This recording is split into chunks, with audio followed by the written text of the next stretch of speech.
Cela a été une conférence historique et inspirante. Nous regardons vers l'avenir avec enthousiasme. Nous avons été motivés à faire mieux et à être meilleurs.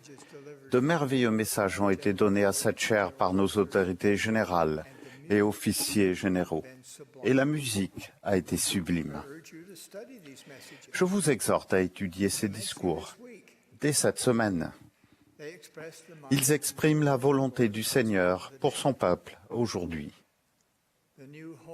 Le nouveau programme d'études, centré sur le foyer, soutenu par l'Église, a le potentiel de libérer le pouvoir des familles, si chacune d'elles le suit consciencieusement et soigneusement, pour transformer son foyer en sanctuaire de foi. Je vous promets que si vous travaillez diligemment à transformer votre foyer en centre d'apprentissage de l'Évangile, au fil du temps, vos jours du sabbat deviendront un délice. Vos enfants seront heureux d'apprendre et de vivre les enseignements du Sauveur. Et l'influence de l'adversaire dans votre vie et votre foyer diminuera. Les changements dans votre famille seront spectaculaires et réconfortants. Lors de cette conférence, nous avons renforcé notre détermination de faire l'effort essentiel d'honorer le Seigneur Jésus-Christ chaque fois que nous faisons référence à son Église.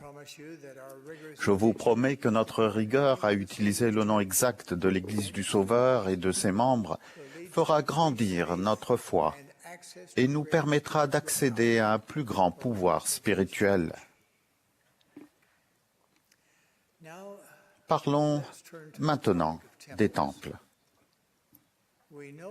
Nous savons que le temps que nous passons au temple est indispensable à notre salut et à notre exaltation, ainsi qu'à ceux de notre famille.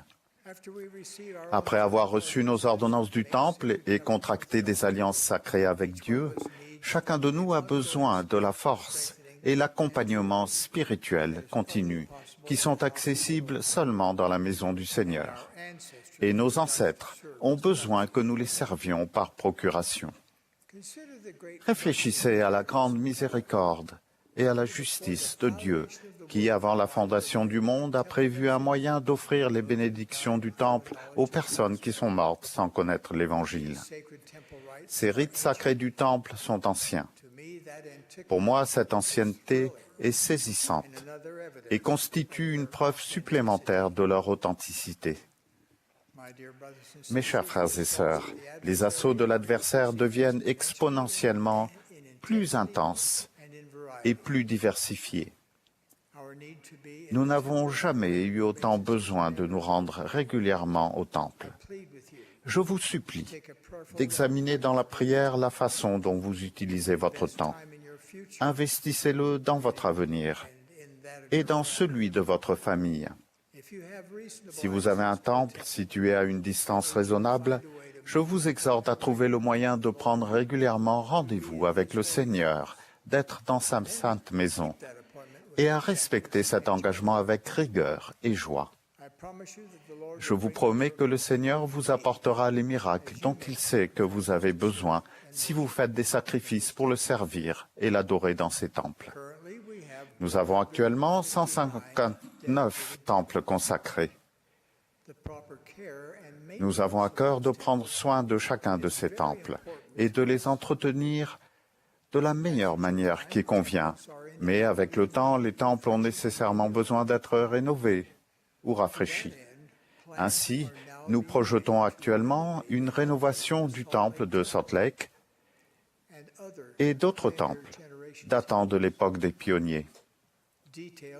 Les détails de ces projets seront communiqués au fur et à mesure de leur élaboration.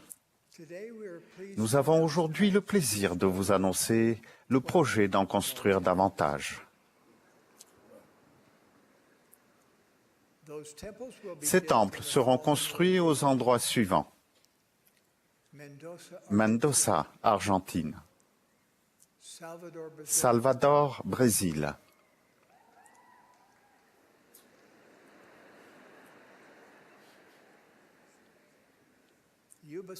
Yuba City, Californie. Phnom Penh, Cambodge. Praia, Cap-Vert. Yigo, Guam. Puebla, Mexique. Auckland, Nouvelle-Zélande.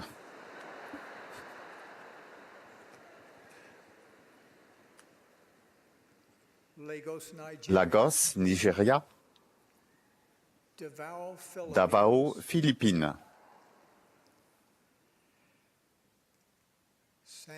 San Juan, Puerto Rico.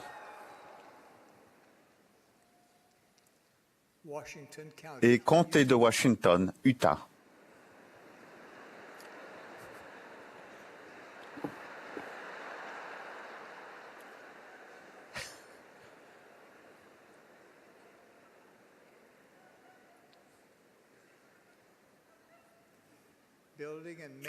La construction et l'entretien de ces temples ne changeront peut-être pas votre vie, mais le temps que vous y passerez la changera sûrement.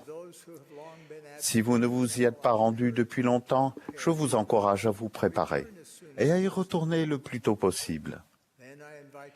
Je vous invite ensuite à y aller et à prier pour ressentir profondément l'amour infini du Sauveur pour vous, afin que chacun obtienne le témoignage personnel qu'il continue de diriger cette œuvre sacrée et éternelle.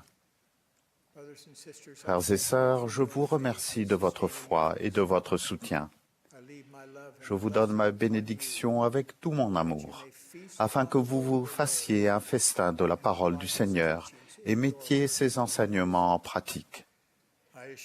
Je vous affirme que la révélation perdure dans l'Église et qu'il en sera ainsi jusqu'à ce que les desseins de Dieu soient accomplis et que le grand Jéhovah dise que l'œuvre est accomplie.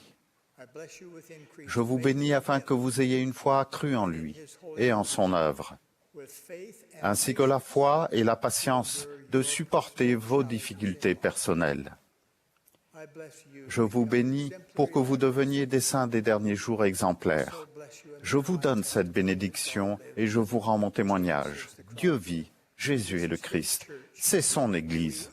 Nous sommes son peuple. Au nom de Jésus-Christ. Amen.